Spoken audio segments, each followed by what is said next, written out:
Hello friends, it is a gorgeous day. We are still getting into the late part of spring, and you know what I love about that? We are still just in time to be transplanting things, planting new things, which honestly I plant all through the season. So today I'm going to talk a little bit about a tree I just moved. I'll show you where I moved it to, why I moved it, but also planting a brand new Northwind maple. This thing is gorgeous, and you can see I'm putting it over here because that color is going to show up all the way across the yard. I really love these for a lot of reasons, and so we're going to talk about this tree because I'm pretty excited about putting it in here. So we're going to plant this new tree. We're going to get the fountain started that I put together last year. If you remember the antique cast iron horse trough I made into a fountain, it's time to start it up. And so I did a couple things to get the fountain ready, but also get the trough ready. I want to show you what I do to plug the hole, kind of make sure it works well, and kind of go through that whole process too. So we have a few fun things to do, starting with planting a tree, which always makes me feel excited because every time we plant a tree, you're thinking of the future and all the growth that's going to happen.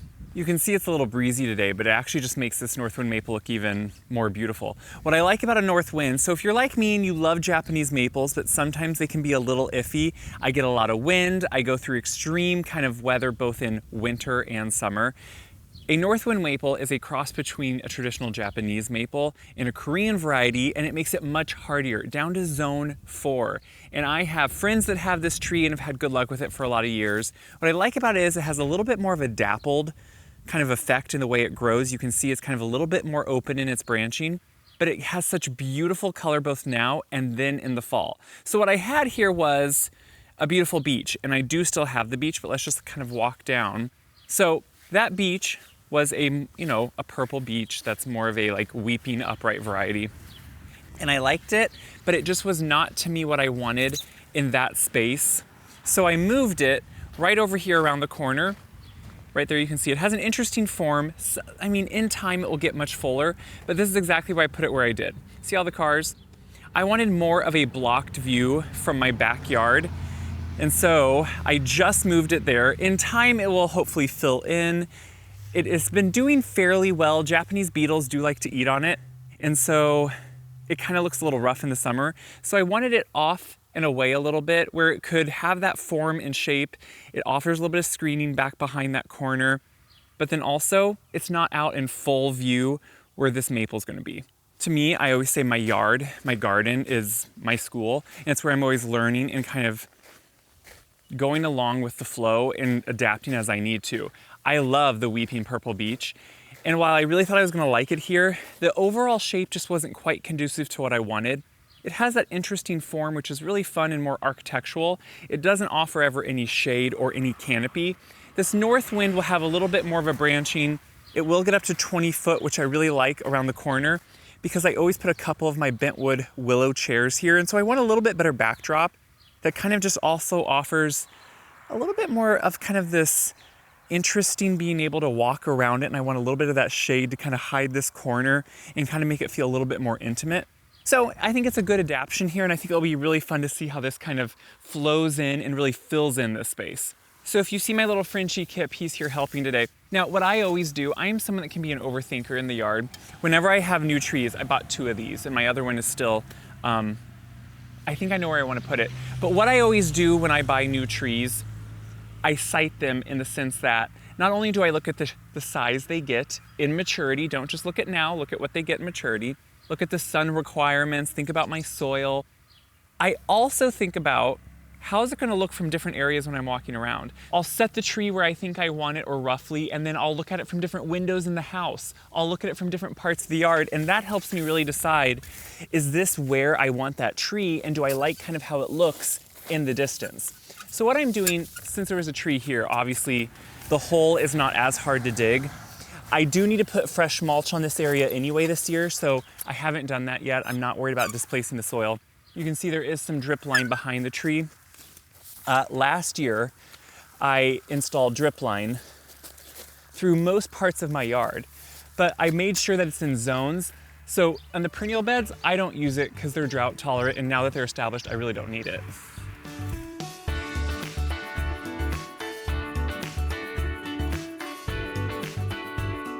I always try to have my hole dug before I actually get the tree ready. Now the tree's been sitting here so I can see roughly the size. This tree is sited really well within the container, and its root flare is sitting just where it should in the container, so I don't need to worry about taking soil away from any of the trunk. Sometimes when I plant balled and burlap trees or things like that, you know I've talked about that.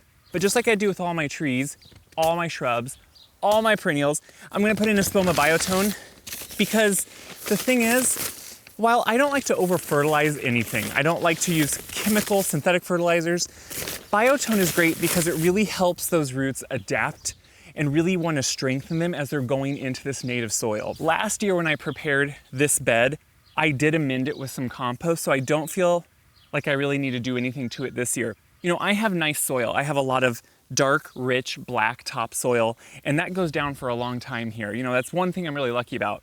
That doesn't always mean there's a lot of organic matter in that soil. So adding compost as much as you can when you're planting things, I always like to amend maybe with 50% compost, whatever it is, just so I can make sure that I'm adding organic matter to the soil.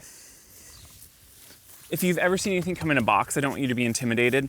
These boxes are from certain nurseries. They look nice, but you could even try to reuse them if you want to try to lift the tree out of it. I usually try to just knock them open so I don't disturb the roots too much. And really, it's not as hard as it looks. It's just about taking this strap. There's one on top and usually one on bottom. And I just like to pull it apart, which just opens that up. So there are two straps on it, kind of holding it together. And then there will be a few nails, but usually you can just go in and roughly open it up. And I just think it's an easier way to take that tree out. Sometimes a shovel lodged in, there we go. See how that just kind of opens this box up, and then we can lift the tree out and see what the roots are doing. You can see the roots here have probably been growing in this container for a while. They're starting to get pretty tight. They were even coming out some of the corners and crevices. That is totally fine. This tree is obviously very healthy, but I do like to scarify them a little bit. So I either use my spade or maybe a knife, and I like to just make some cuts in these roots to start opening them up. I know it seems a little counterintuitive, but what this is going to do is actually invigorate those roots to want to start shooting out and putting in new growth into the soil, as opposed to into this memory of it being so tight. Sometimes roots get a memory and it's so tight and combined in here that they just start growing tighter and on top of each other, encircling and wanting to strangle. Instead, what we want to do is promote outward growth. So just cutting up some of them around the edges and scarifying them to expose some of the inner roots to want to grow outward is needed.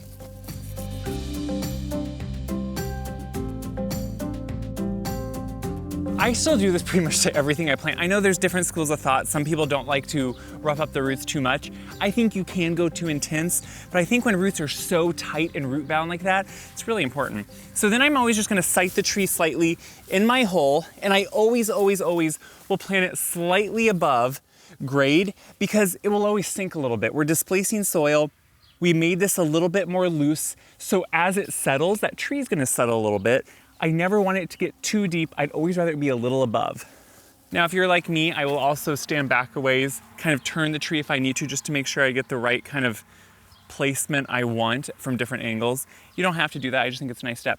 So I always will put in a little bit of soil to start, just kind of get a little bit around there. I don't want to tamp it in yet or anything, because now what I'm gonna do is make sure I break up any clods. You don't want clods, because the whole key here is you don't want air bubbles to really be in here around the roots. If too much air is down there, it could dry out sections of the roots. You don't want that. So as I'm putting soil around, I'm not stepping on it or anything or tamping it in quite yet. I'm at the moment just really placing it. When it's about halfway, maybe, I don't know, 2/3, 3/4 up, I like to water it to really try to work out any of those air bubbles.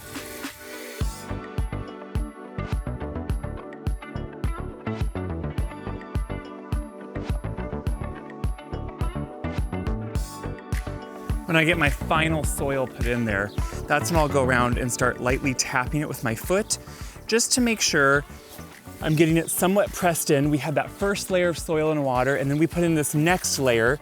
And what we want to do is, again, get as many air bubbles as we can.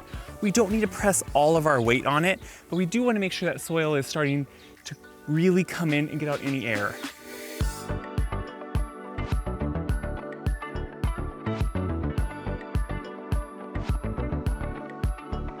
And then I will water it again here at the end. to, again, get out any air and just make sure it's well watered to begin with. You never want to start with something that is dry. Always start with a well-watered tree, watered in the hole well, make sure the ground is saturated around it. So for now I can place my big chairs kind of back in here. You know, in time I'll probably have to move the chairs out just because this tree will grow, but for now they fit kind of snug right in here. The big thing now is going to be keep it watered. You know, on a tree this size, if it's not raining, I'm probably going to give it anywhere from 3 to 5 gallon at least once. When we start getting to the heat of summer, it might have to be twice a week.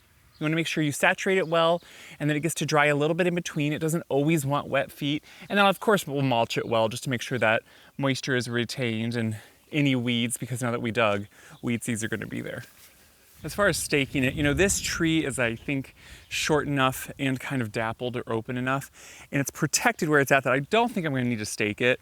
Otherwise, most trees I plant, especially if they're taller, I definitely stake just because we get a lot of wind, we get a lot of storms. This one I think is going to be okay, but already, do you notice how from a distance, like if I walk around this way, I think you'll even notice across the yard that striking color against those Niagara arborvitae behind it. It really, that dark green and then this bright, beautiful tone on the maple. I think it's a really good match. Let's go up though and work on the fountain, because when we get into spring, everything comes fast, but I like to have a few tasks that just bring me joy really instantly, and that's a fountain, okay? So we're heading over to the front where that fountain is, and you can see everything's just waking up. My hanging baskets aren't planted yet. The White Mountain allium back behind all these boxwood are just coming up. See how tall they're getting? These come up really fast because it's the south side of the house. So it warms up quicker. It has that concrete porch behind it, which really warms it up. You can see the stockies down here, the Helen von Stein, are really waking up. I cut those all the way back to the ground every year just to control their growth. I'll sometimes dig some of them out too, because obviously they're almost like a ground cover. But around the corner here, this is where we're heading, the beautiful fountain that I really do love to enjoy. And what I like is it greets everyone that comes over, but my kitchen windows are right there. So when I open them up or when I look out, this is what I get to see. And it's kind of one of my favorite views. So what I want to do today is get it ready. And I did recently do a little repaint on it, which you can see I need to wash it out again. So there's a big oak tree above it. Right now, the oak tree is shedding, so it's going to get a little bit of that sediment in it, which is normal. I have to clean this fountain out about every other week during the summer, and I'm fine with that. But I did do just a repaint with some primer paint just to make sure, you know, it looks good. What I'm lucky on in this fountain is that it has a hole in the bottom already because it was a trough, so it had a hole for drainage. And I did a video on it where I showed kind of putting this together. It took me a couple tries to figure it out, but now what I'm hoping to do is every year, obviously, be able to reuse the contraption I made. So this is copper fittings that I cut to size. I put them together with sealant, and so now it has 3 bubblers that work out of it with a large pump, and it needs a large pump to make sure that it actually pumps enough water through it. So the big thing is when I set it up, I want to make sure I hide the cord, right? So for me on this, and you know, a lot of general fountains, when you buy brand new ones, they're made to do this, and they'll come with most of this equipment. So this is just a little seal that goes around this cord. And what this does is it can plug the hole. Now what I find is, since this is cast iron, this is compostable plastic wrap. So after a season, it will probably wear down, but that's fine. I find that since cast iron, unlike cement that would be made brand new, it isn't perfect, right, that hole? So a little bit of water can seep out. So just to create a little bit tighter seal, I put a little bit of this wrap around this and on the inside around that cord. You can see that's right there. So what that's going to do is help me take this over. I think you can then see that it will be a little bit easier than to plug that hole.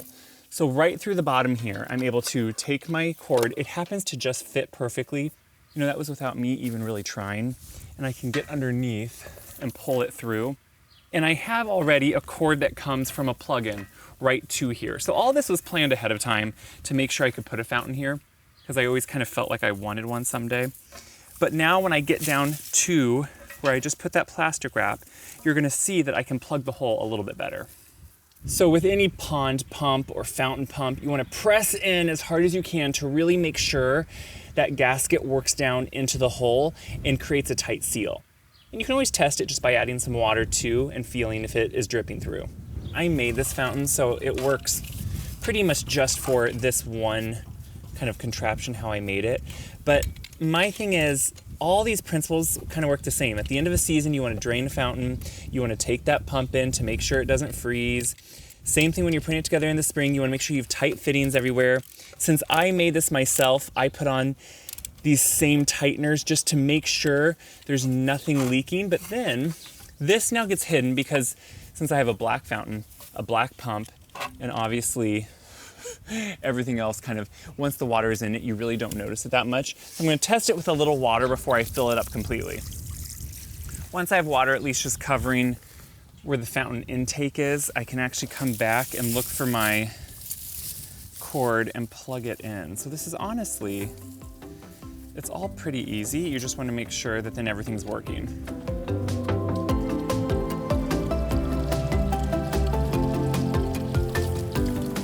We're in business. Now I can just fill the whole thing back up and make sure everything's still working, and we should be good to go. Once it's really all put together, you can see that year to year now it's really easy to kind of set back up. You just want to make sure all those fittings are really tight. Now what I can do, which is what I really like, is it has a little bit of a opening right here. So this is where I can go in with my hand and check if it's dripping or just make sure everything's plugged in correctly.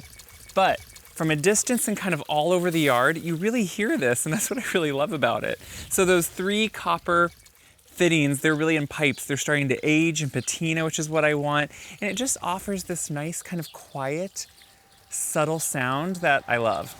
Once I have the fountains going, which I only have 2, but it really feels like the season has begun, because that's the one thing you have to really wait until you're not gonna freeze. If you do it too early, those pipes could freeze, the water could freeze, and that would be no good for your pump and your fountain. That's why you drain it every season where I live. I'm in Zone 5B in Iowa, so we get very cold here in the winter. But during the growing months, you're reminded how beautiful it is. So behind me, you can see that new tree. It's really gonna be set off against that green, and it's gonna look great for multiple seasons of the year, and that's what I really love. But you can see just making sure you plant it correctly is always gonna be the best practice for longevity and just for a healthy tree. So this thing should be good for years to come. Like I said, it gets, roughly 20, maybe 25 foot tall. That will take obviously a while to get to that point. It probably won't get quite that wide. I'm gonna guess more around 15 foot wide with its canopy at some point. But until then, I'm sure gonna enjoy the process. They're a fairly quick grower being a maple, and so they can put on sometimes up to a foot of growth a year, not usually in its first year, but once it starts getting going. So the tasks are being checked off. I wanna know how your garden's going. I wanna know what you're doing, what you're planting, what's growing, because that's always what's fun to hear from other gardeners too. Happy planting and happy gardening, friends.